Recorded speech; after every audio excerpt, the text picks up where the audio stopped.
This news program is proudly brought to you by Smart Start Breakfast Biscuits and Now Biscuits.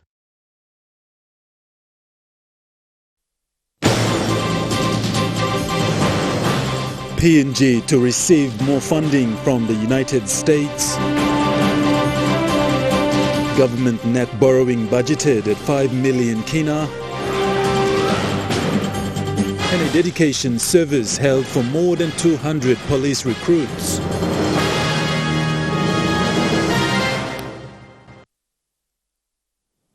Good evening, you're watching National Emtv News. I'm Godwin Eki. Thank you for joining us. The United States Agency for International Development continues to donate more funding to Papua New Guinea.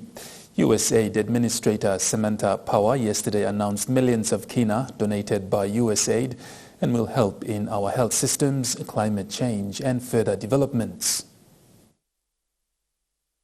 With the aim to build a closer relationship between Papua New Guinea and the United States, a senior team from Washington visited the country to talk more about bringing sustainable developments into the country.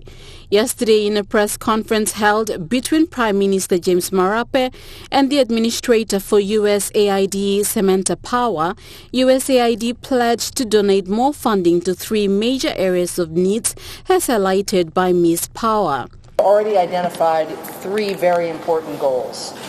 First, to drive sustainable economic growth.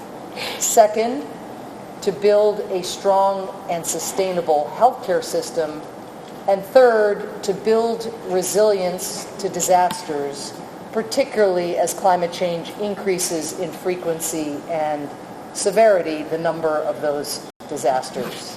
In the space of climate change, USAID will provide $5.2 million to address natural disasters, humanitarian assistance, and disaster resilience to PNG. Some of this funding, 1.2 million of it, will provide critical nutrition assistance to children suffering from severe hunger. Another portion will go to the Mount Bagana eruption response to get water tanks, critical health care, and emergency shelter to the 6,000 people displaced by the eruption. But ultimately, as the Prime Minister and I discussed, our priority is to help PNG build up its own disaster response capabilities. In the space of health, an additional $1 million will be given to help health facilities invest in oxygen and other supplies to treat respiratory illness. Ms. Power pledged U.S. commitment in assisting PNG reach its goals. The United States is wholly committed to standing with you.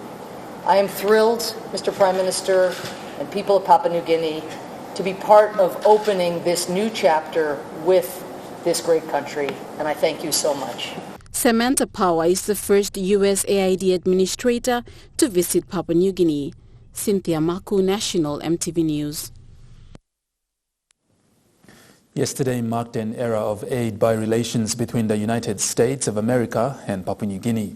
USAID Administrator Samantha Power and Prime Minister James Marape officially announced the reopening of the USAID office in the nation's capital.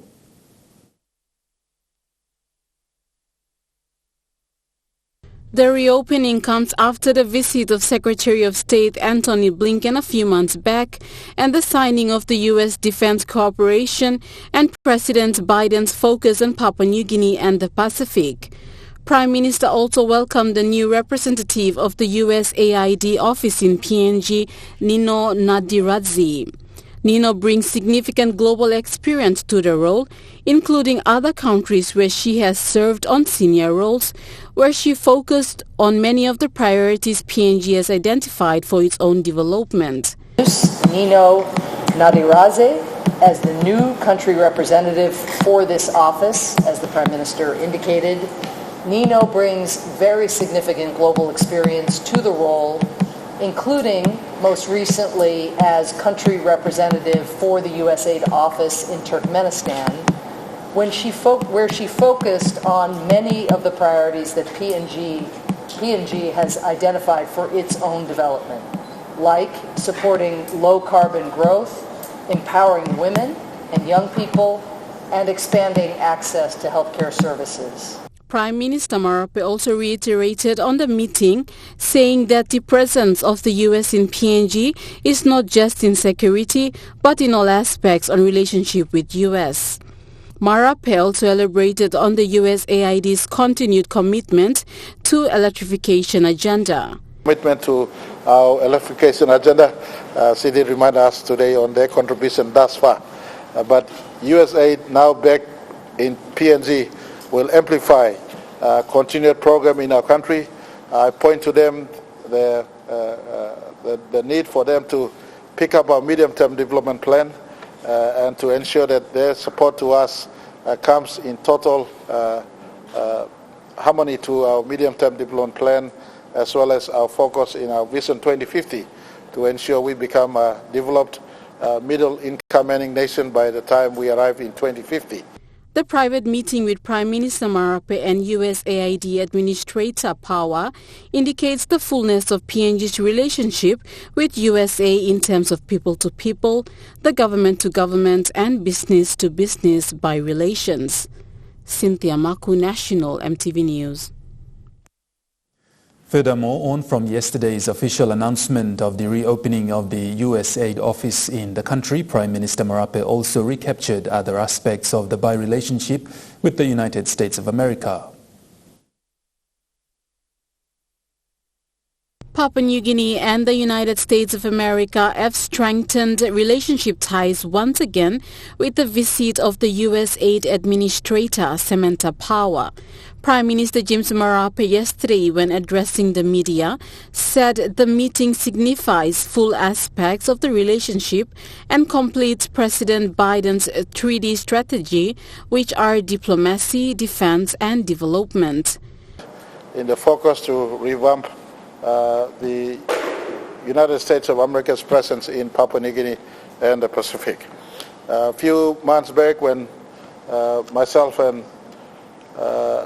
Secretary of State, His Excellency Anthony Blinken, were here, we signed the U.S. Defense Cooperation.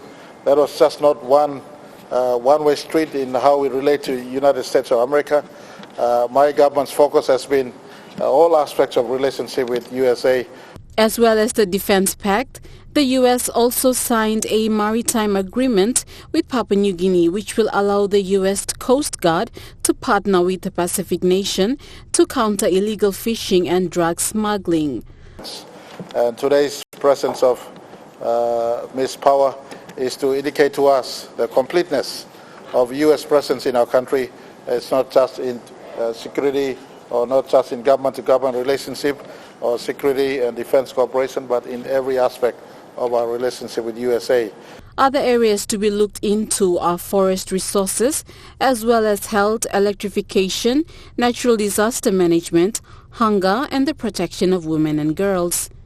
On the progress that we have made together over the decades since Papua New Guinea became independent in particular, and especially build on the progress of the deepened partnership between our two countries, reflective in President Biden's meetings with Pacific leaders, those that occurred last year, those that will occur again this fall, reflective as well by the visit of Secretary Blinken and Secretary Austin. President Biden will play host to Prime Minister Marape in the coming months, which is a clear indication of the continued relationship that is ongoing, but also indicates a clear pathway for the USA Pacific Island Leadership Programs. Cynthia Maku, National Emtv News. The 2023 total net borrowing requirement is budgeted at almost 5 million kina. The government plans to finance this deficit through net external borrowing of almost 4 million kina and net domestic borrowing of almost 2 million kina.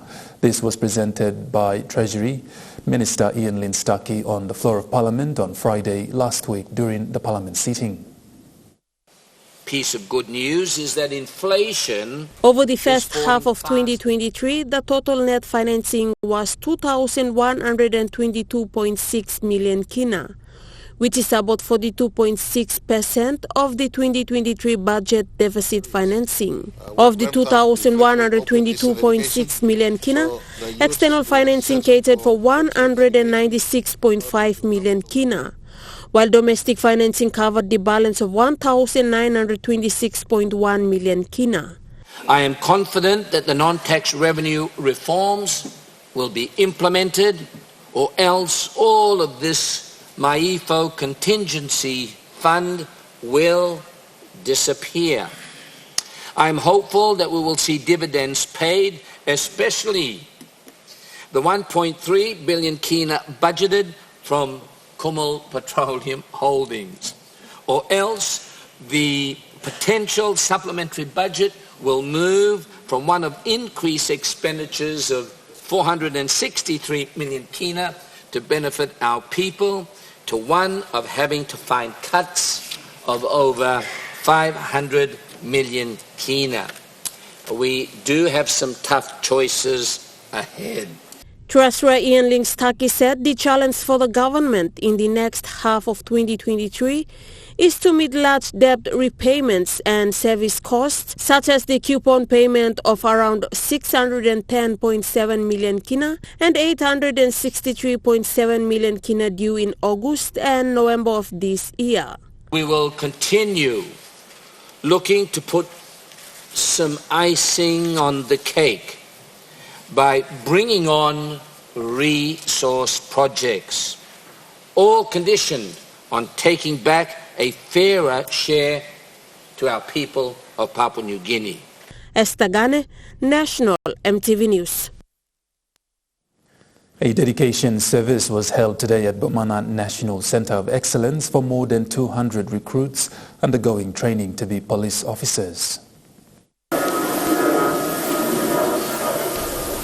The Minister for Internal Security and member for Bougainville, Peter Siamalili Jr. said the Word of God is the foundation to success and had encouraged the recruits to understand their purpose for the next 9 months and the years to come.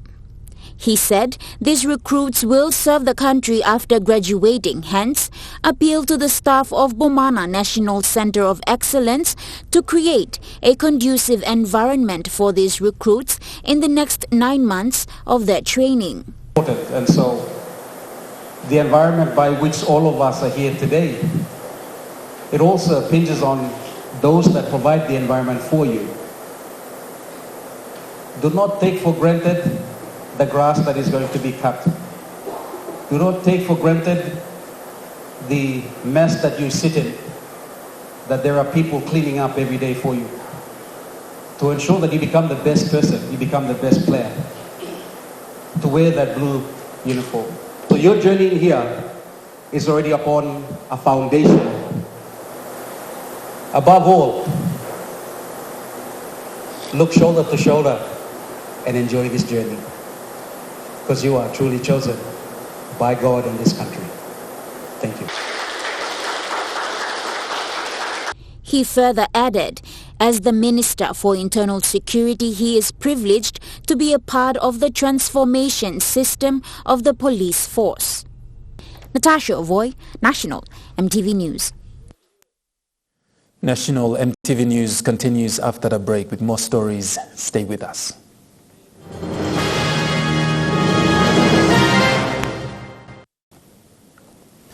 You're watching National MTV News.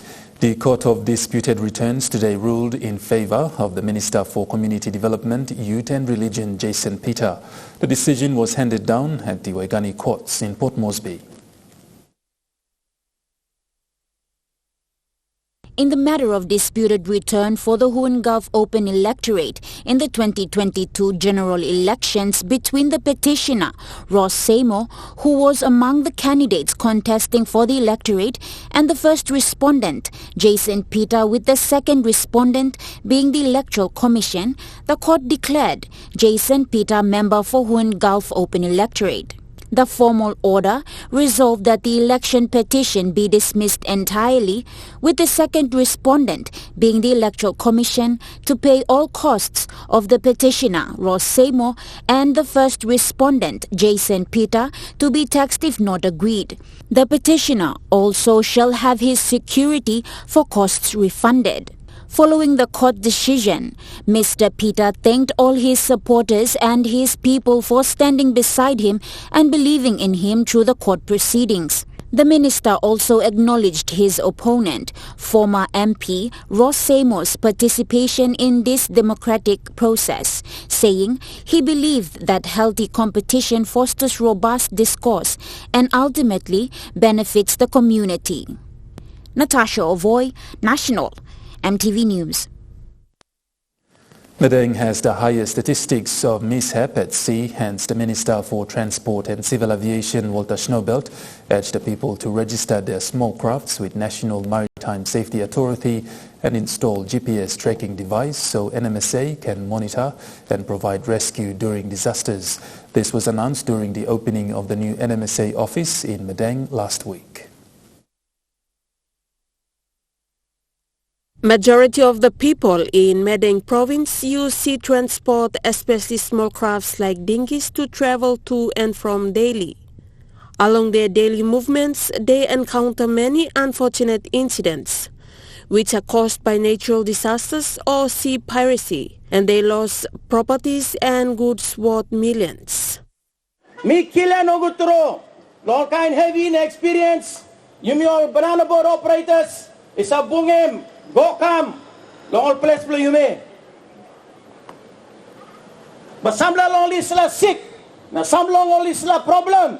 Mi bla yet or probable boat na operator mi bla too. Stop inside lo this la problem. Na me like tokalo some long is la. Long shooting pinga. But lo trying to bring me come long attention blue you lo want them help. You mean need lo improve on them.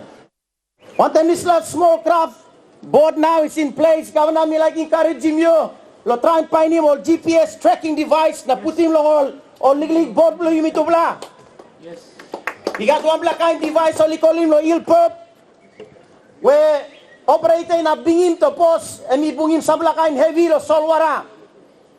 Where they all rascal or piracy like all the holy passimem and me na bring him. Na by sell him signal go long satellite. Na me bla by receive him long NMSA. Na mi blind up dispatch him now. Police so usato line blokam.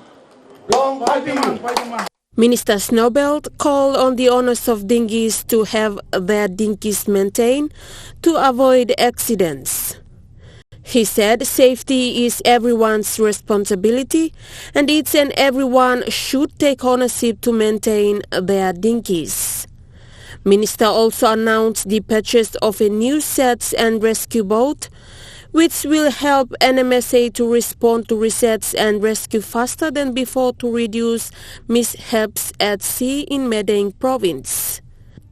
The National Maritime Safety Authority has regional offices in 7 provinces across the country. Its primary role is to provide a clean maritime environment within the waters of PNG and provide search and rescue. Esther Gane, National Emtv News. Prime Minister James Marape's fundamental role in establishing 6 national schools of excellence becomes evident as 55 students from these schools in the country are accepted to attend various universities in the United States of America. These are students under the flagship of science, technology, engineering and mathematics programs and are prepared to contribute to global education and innovation. Among the 55 originally selected, 12 students have chosen to continue their university studies back in the country, bringing the total to 43 students embarking on this exciting journey, of which 15 are female students. They are students from the Sogeri, Kerevat, Ayura, Passam, Port Moresby and Wawin National Schools of Excellence. In celebrating the success of the students during a special event held in Port Moresby, Prime Minister Marape said the successful journey of these students underscores Papua New Guinea's steadfast commitment to nurturing intellectual growth. PM Marape added that the students have been accepted into the State University of South Dakota and Nichols in USA. Their field of studies range from mechanical engineering and biochemistry to computer software engineering and petroleum technology. Prime Minister Marape said this approach aims to elevate the quality of grade 12 students, both domestic and international university admissions, therefore reinforcing the robustness of the program. The 43 students are set to depart for USA next week. Lindy Suharupa, National Emtv News. Despite certain improvements in justice and education, the number of children left to fend for themselves, begging in order to buy necessities, seem to be increasing on the streets of the National Capital District. Founder of Magna Carta PNG civil society organization Shelley Cowper said huge gaps persist in terms of protecting the rights of children in PNG. Basically, rights comes with responsibilities. So we promote responsibility to secure human rights. And the children, they are vulnerable communities. So they also have parents. They belong to a community, a family. And if there are some issues that actually put them out on the road and on the street, then the state is the custodian of every citizen, and that is inclusive of children. We have a system and we have policies. We have acts. However, the services that these acts and provisions are talking about are not in place. ERA Primary School Infrastructure Development Committee in UN Gulf, Morobe Province is making an open call to the school's former students, business houses and kind-hearted individuals to help support the school build more infrastructures. Committee Chair Lady Rudy Atangos said the school is already facing issues accommodating the current student population, hence need more school infrastructure. The committee plans to complete building an 8-in-1 double-story classroom with the aim to raise 500,000 kina through fundraising activities. So far, the committee has a trust fund account set up and had raised a total of 7,300 kina. Mount Gilue, the second highest mountain in Papua New Guinea, is a sleeping giant in terms of ecotourism. That's from a local tourism company, Mount Gilue Ecotourism Services, based at Tambul Nebilia district in Western Highlands Province. With Mount Gilue being known as the second highest mountain in PNG, it's no coincidence people will want to experience it. Statistics of tourists visiting Mount Gilue had increased this year, and this means proper attention should be given to tourism. This was expressed by the head tour guide for Mount Gilue Ecotourism Services, Stanley Norea. He added that locals also participate and benefit from the tourists' visits. Building on this notion, Managing Director of Mount Gilue Ecotourism Services, Edward Tama, said his tour company was founded to boost tourism sector and to contribute meaningfully to the economy. Organization me IPA, me register on them IPA. Okay, government talk right lo me lo running because company name Mount Gilue Ecotourism Service. Okay. Me put him on website na Google. So all two operators na all narplakay na sa mga agents. All looking na all salami email na phone contact na kaya na sa mibla contact on them all two operators na mibla bog bumantam also.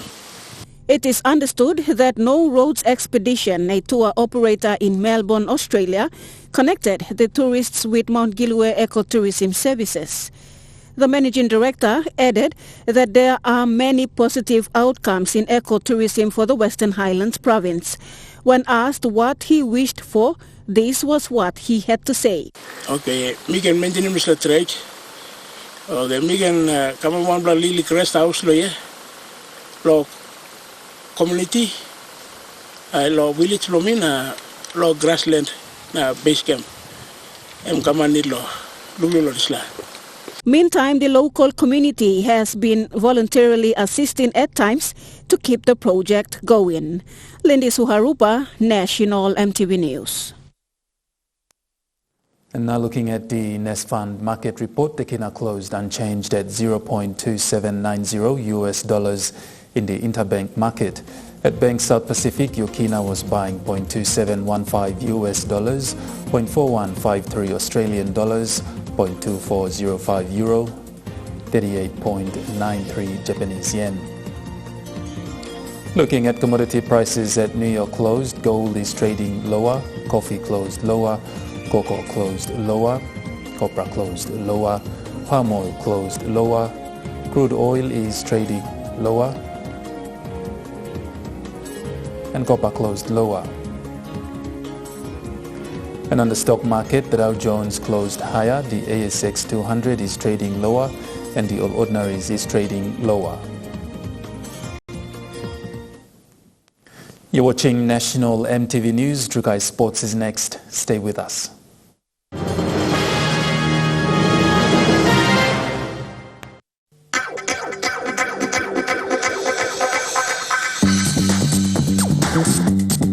Trukai Sports.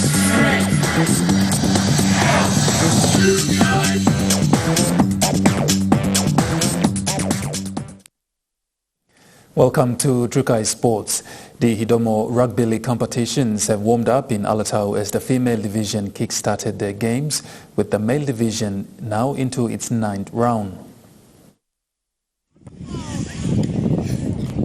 Habona Gaige Rugby League field in the heart of Alatau saw the launch of the first ever female rugby league in town last weekend. The weekend saw round 1 competition for the under-14 and under-16 female division, of which 4 foundation clubs show honor to be a part of. Next week, we'll see the second Battle of East and West Alatau set for the 19th of August this year. The first competition saw the East dominant in the under-14 and the A-League. However, the West won in both the under-16 and the under-18 divisions. President and League Competition Manager Noel Arias said the tournament is like none other before in Alatau Rugby League history, as it embraces kids and young girls' participation. Natasha Ovoy, Trukai Sports.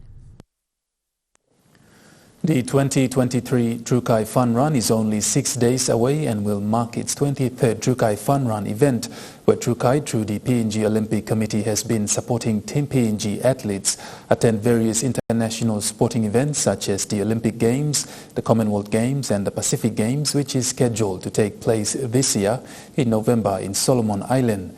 The Trukai Fun Run has 6 more days remaining before citizens across the country turn out in their numbers to participate. Now to an update in the PNG mixed and men's netball competitions played in the nation's capital last weekend, saw preliminary finals for the competition. The results from the preliminary competition saw K-Mix victorious over the Vaipunamas in the Mixed C division. Once again, that's Tana. Making a comeback, the Vaipunamas beat Team Toka Shahus in the Mixed A division, with the Golden Dragons dominant over the Kamunas in the Premier League. Competitions in the men's division saw Golden Dragons slaying the Mirupasi men and the Vaipunamas overthrowing the Kea Kalos. The grand final will see SBS Electrical take on K-Mix in the C division, Mirupasi against Vaipunamas in the A division, Vaipunamas against Golden Dragons in the Premier Mix, and Team Toka Shahus to go up against K-Mix in the B division, with the main attraction Vaipunamas against the Golden Dragons in the men's division.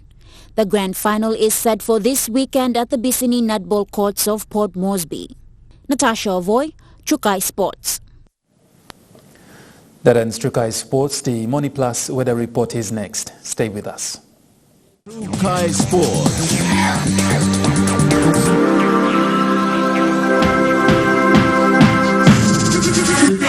Trukai Sports.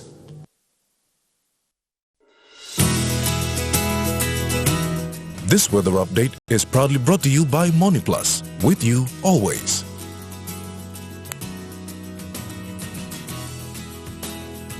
Weather forecast for the next 24 hours. Southern region, Port Moresby and Daru mostly fine, although windy. Kerema mostly cloudy with possible shower or two. Alatau and Popondetta partly cloudy.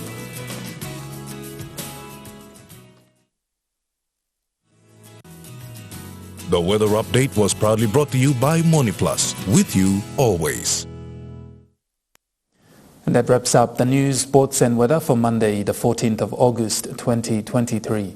From all of us here, pleasant viewing. Good night.